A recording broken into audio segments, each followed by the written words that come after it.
Good afternoon, everyone. Welcome to our 45-minute program titled Save with Total Energy Solutions and Procurement. My name is Fran Brixner, Consulting Support Director for APPI Energy, and I'm your moderator for today's webcast. Please note that all participant lines are muted. Please submit questions anytime during the session by using the Q&A box at the bottom of your screen. Simply type your question and click the send button. Our presenter today is Carolyn Johnson, Senior Energy Consultant with APPI Energy. And joining us as well is Chrissy Kearns, Marketing and Development Manager for WiM. Welcome, Chrissy. Thank you.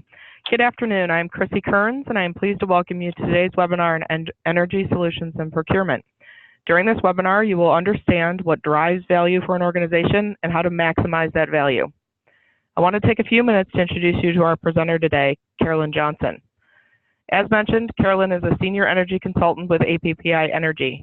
Carolyn has great depth of knowledge on energy procurement strategies and provides excellent consulting services based on many years of experience and extensive market intelligence.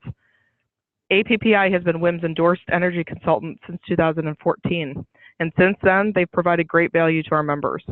We're especially excited this year. In addition to their current services, they're introducing an energy solutions division for efficiency projects and improved sustainability. This program will launch regionally in Pennsylvania, Maryland, and Delaware, and will soon spread across the U.S. I hope you all enjoyed today's presentation, and I look forward to hearing your feedback. I'll now turn it over to Carolyn to start today's presentation. Thank you very much, Chrissy. Thank you, Fran. Welcome, everyone. So in today's webinar, we're going to be reviewing member benefits for WiM members, electricity and natural gas procurement, and then, as Chrissy mentioned, we are unveiling our new energy suite of services, which include energy solutions. So as a WiM member, we have developed a all-inclusive total energy solution for members. Part of this energy solution, of course, is energy procurement. And let me just start off by apologizing on behalf of the industry for the amount of calls that I know you receive on a daily, a weekly basis. I wish that we had some way of taking all of our current customers off of a telemarketing list so that you would stop getting these annoying telemarketing calls and broker calls and supplier calls. Unfortunately, there is no way to, prevent those calls. However, we do have a solution where we help companies like yourself customize a solution for energy procurement. And energy procurement, companies are in a diverse mix of energy procurement needs, meaning one customer that I could call, is still with a utility, and then another customer that I call has an energy agreement that expires in December of 2020. Obviously, both of these customers have different needs. Internal timing is very important, in addition to procurement policies. And what we mean about procurement policies is that more and more now, with competition, we are realizing that many customers may have to get more than one pricing solution, and it may be a situation where they have to include a couple of different brokers. And in that situation, I do like to tell customers and explain to them that it is industry standard that a supplier will only quote one consultant at a time. However, if you do wish to use two consultants, we fully divulge to our clients, the amount of suppliers that are going to be pricing, and then, work with a customer to develop some kind of plan so that most importantly, we're both on the same page. There are a number of suppliers out there. I believe that the last number that I heard was between 300 and 400 suppliers. And these suppliers are a diversification of electricity suppliers, natural gas suppliers, lighting and retrofit, solar opportunities, HVAC upgrades. So out of that 300 to 400 suppliers, just as WiM has done their due diligence on APPI and our solutions package, we in turn do our due diligence frequently on the supplier community. And thus far, we've only vetted 36 of those suppliers, meaning that we have taken these suppliers through a stringent due diligence process to make sure that the solutions that we're recommending to our customers and that they are implementing, that these solutions are going to be viable solutions, that the contract is not going to fall apart, that the customer's price on their bill is, they're not going to lock into one price and then all of a sudden 3 months down the road, that price is no longer. It's going like this because they thought they were locking into a fixed all-inclusive contract, but actually it's a variable contract because the customer wasn't, alerted to the devils in the details of the contract. As a member benefit, we like to stress to customers that there's no upfront cost, no obligation.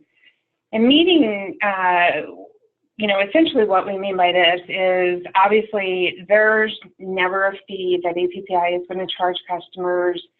There's never a bill that you're going to get for our services. You're never going to stroke a check to APPI Energy. We are always going to stay as your middleman representing you and not the supplier.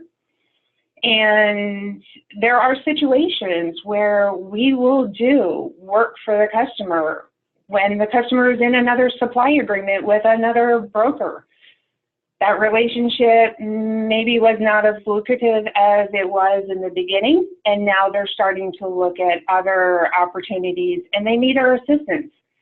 This other broker is not representing them in the marketplace and they have a current issue. We have resolved and solved issues for customers that we're not even managing their agreements yet. And hopefully we'll get to a point where we're going to work together and manage all of those agreements for them so they don't run into situations where they're having problem after problem after problem. During the RFP process, I like to tell customers that our standardized pricing is 1, 2, 3 years. Lately, we've seen some markets where a 4- and 5-year price is beneficial for the customer.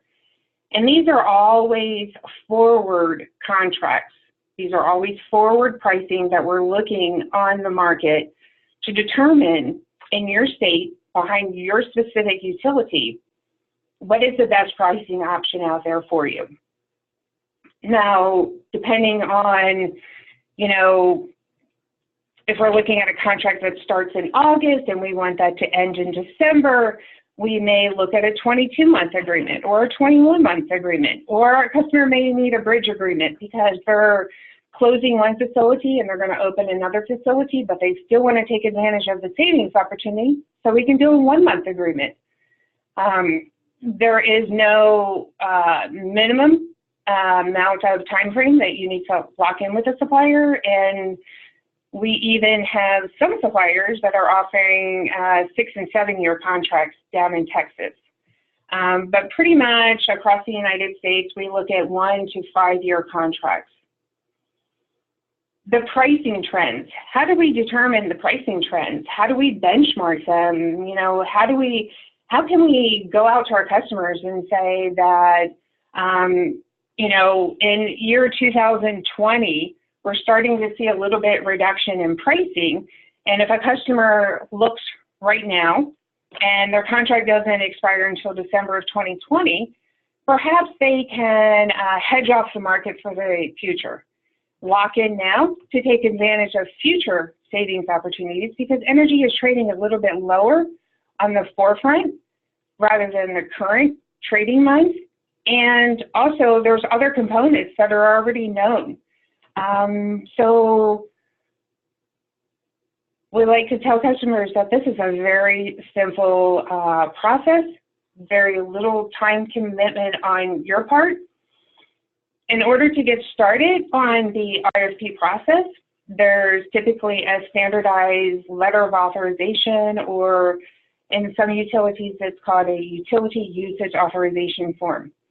This is simply an authorization form to acquire the historical usage data. Does not give us any permissions to make any changes to your account, does not give us permission to put you in a supply agreement without your permission.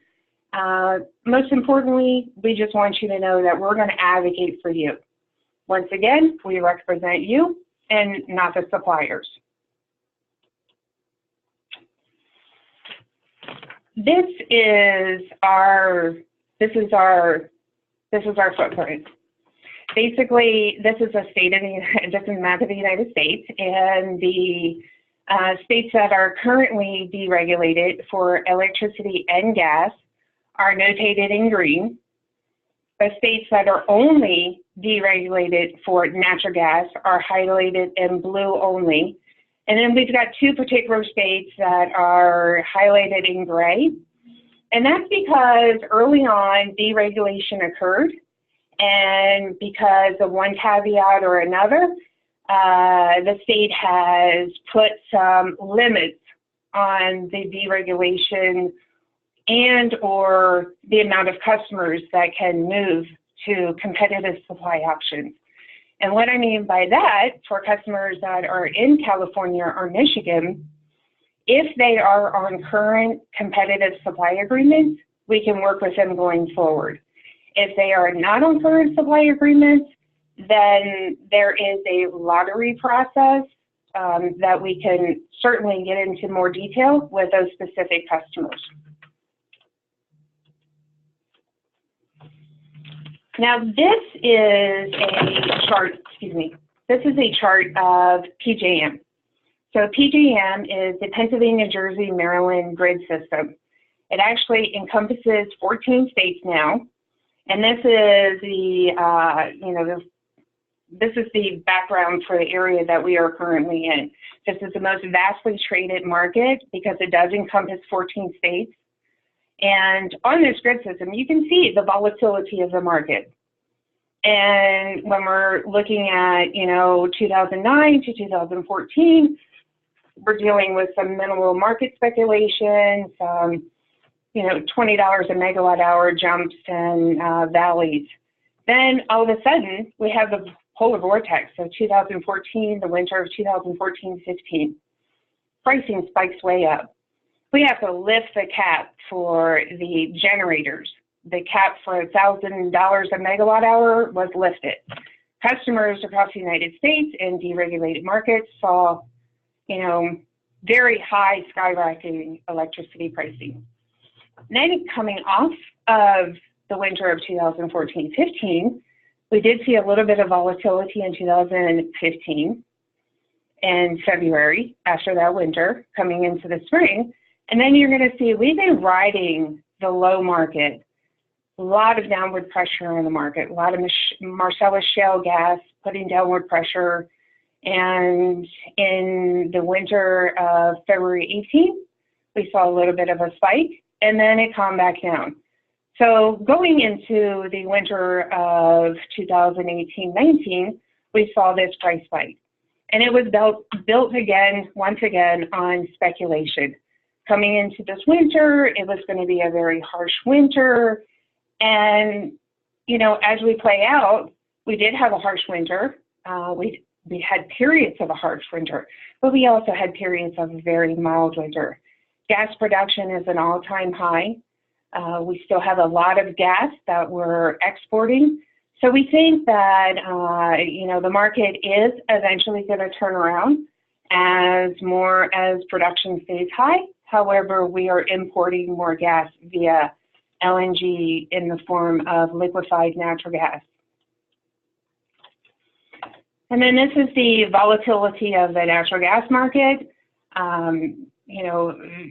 We do track pricing on the natural gas market, so there's a whole variety of products that we can offer, whether a customer wants to look at a fully fixed product because they want to set their budget and forget it, or, from 2015 through 2019, minus that very, minor spike that we had before coming into this winter, maybe they want to ride the market, and they just want to lock in their transportation, and they want to ride the market on the basis. They have a very established natural gas platform where we actually have a dedicated consultant that would be assigned to a customer of that size magnitude. that wants to stay on that type of product, where triggers can be put in place and a fixed contract can be put in place after, during the duration of their current contract. Our data-driven consulting services. This is an example of our relationship that we have forged with the Energy Research Council approximately 2 years ago. We merged with the Energy Research Council as a sister company of ours. And what they do on a daily basis is actually the supplier pricing that we have coming in to fulfill our RFPs.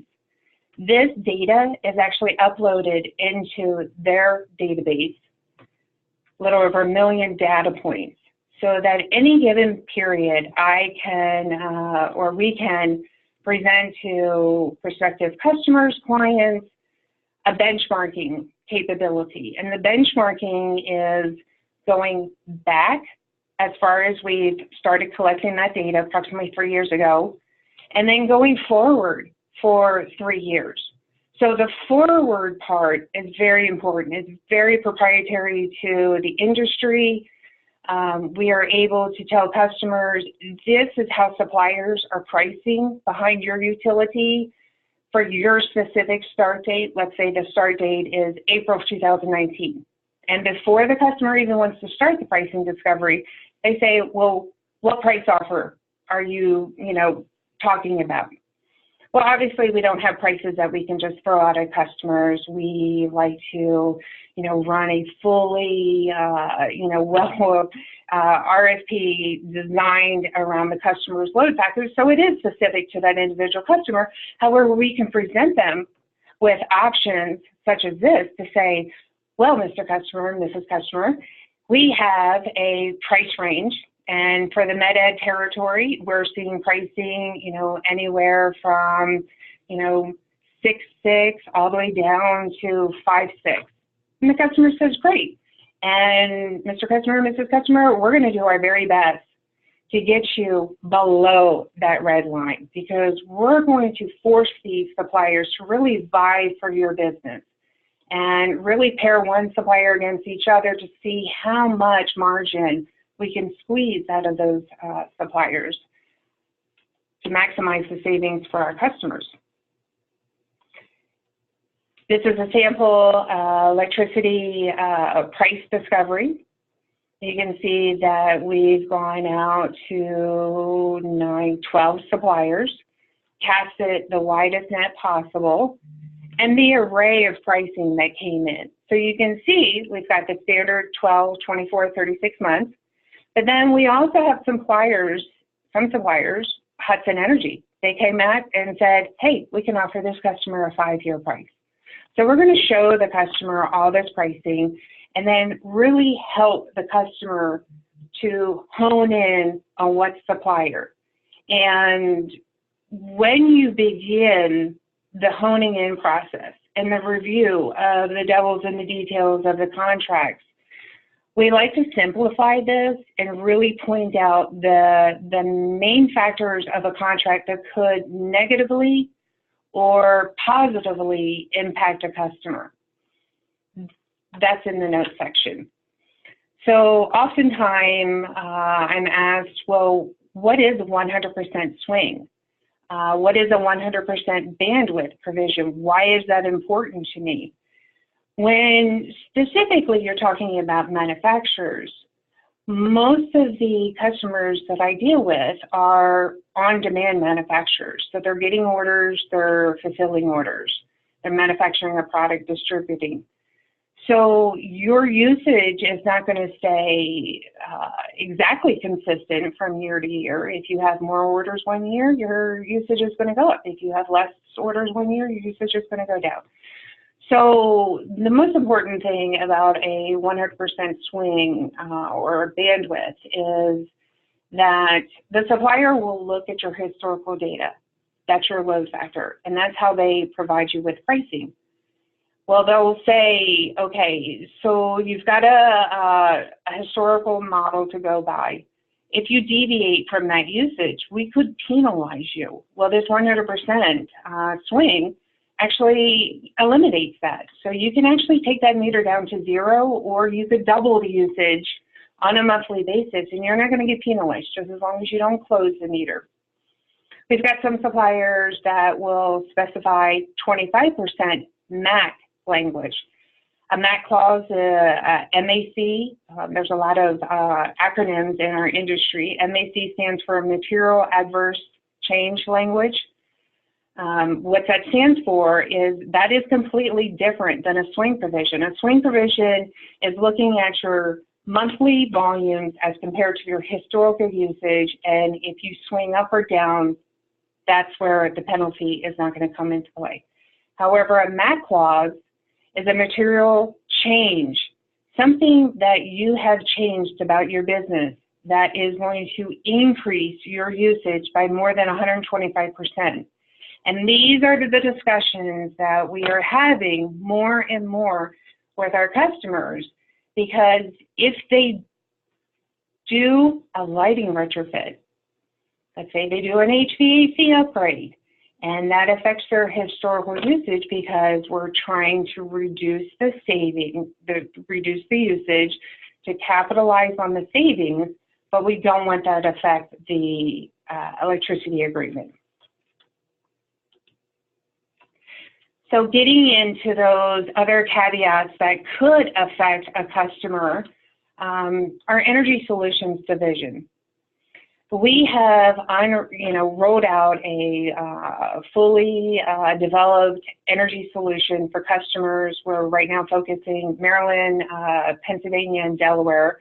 Those are where the rebates from the utilities are the most lucrative, so we want to focus on those areas first to help our customers get back the most money. So the rebates that are available from the utility are still available, and we have updated information on all of those utility rebates based upon the type of retrofit that you're looking at. If you're looking at upgrading your lighting, your HVAC, those are the rebates that they can determine. And I'll give you an example. The rebates have gotten so lucrative that our Energy Solutions division did a site evaluation for a nursing home. And the nursing home, no, actually it was a manufacturer. And the manufacturer actually had very, very, very old lighting in their building. The lighting was so old that the new LED lighting was going to, reduce their consumption by 30% right off the bat. And the rebates that are available from the utility actually provided this customer with an ROI payback of 0.6 years. So not even a year, this whole project will be essentially paid for and funded primarily by the rebates that are available from the utilities. Any of our customers that are interested in solar projects, we've got a new project that we're looking at up in the Illinois area. And there's always solar projects that are available in deregulated states and non-deregulated states. So that is where we like to call our program an all-inclusive energy solutions for any customer across the United States. So if you're in an underegulated state for electricity or gas, but you're still looking for energy savings, we can look at Energy Solutions. The lighting retrofits, HVAC, the solar projects, and the facilities audits, they will be eventually, the LED retrofits and HVAC, we're just focusing on those 3 states. And then for solar projects and facility audits, as well as demand response, that is across the United States that we can work with customers.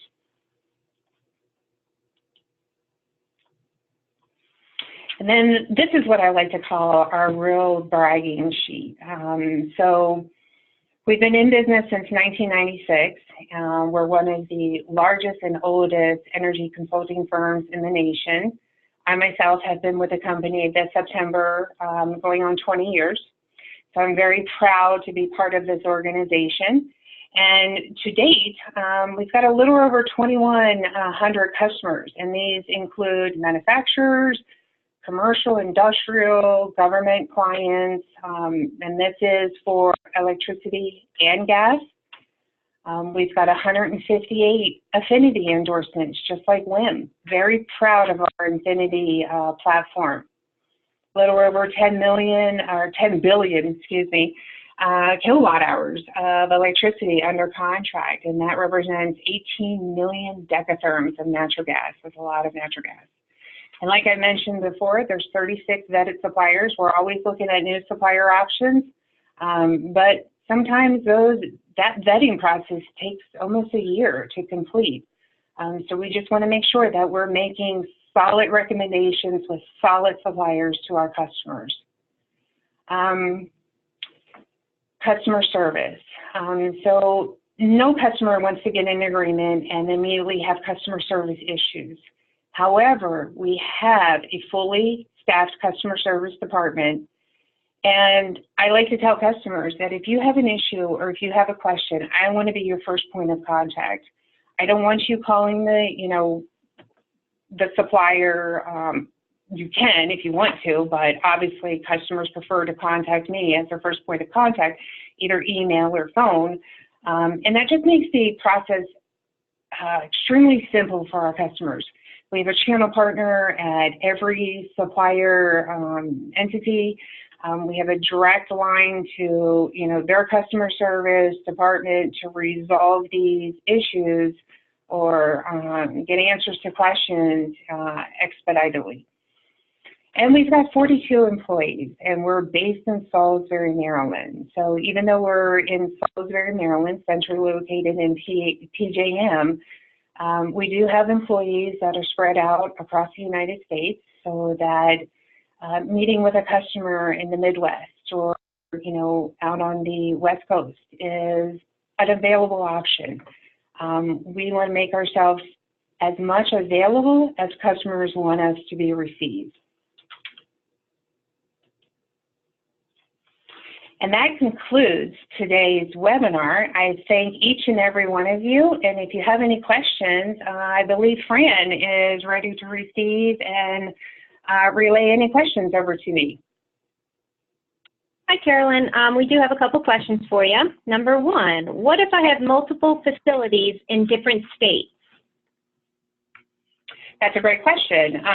So we do have the capability of aggregating the load, depending on the load entity serving utility, and we can, queue up those opportunities separately, or we'll look at those opportunities together. And let's say that a couple of your locations may be in non-deregulated states.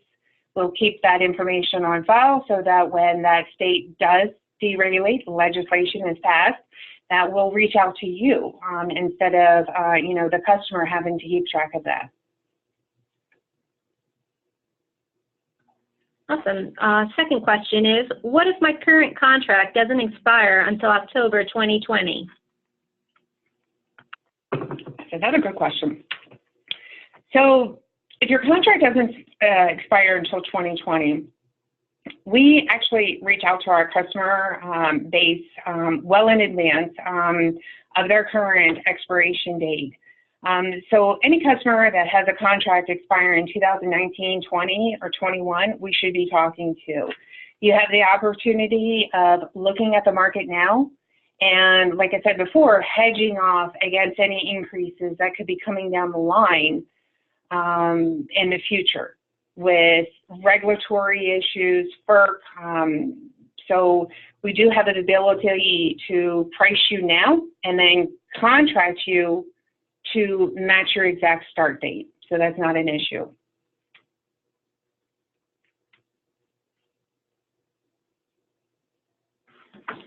Thank you, Carolyn. There are no other questions at this time. If you do have any further questions, you can email Carolyn at cjohnson@appenergy.com. We'd like to thank everyone for participating today, and a special thank you to our presenter, Carolyn Johnson, and to Chrissy for joining in. Mhm. This concludes today's program. Thank you.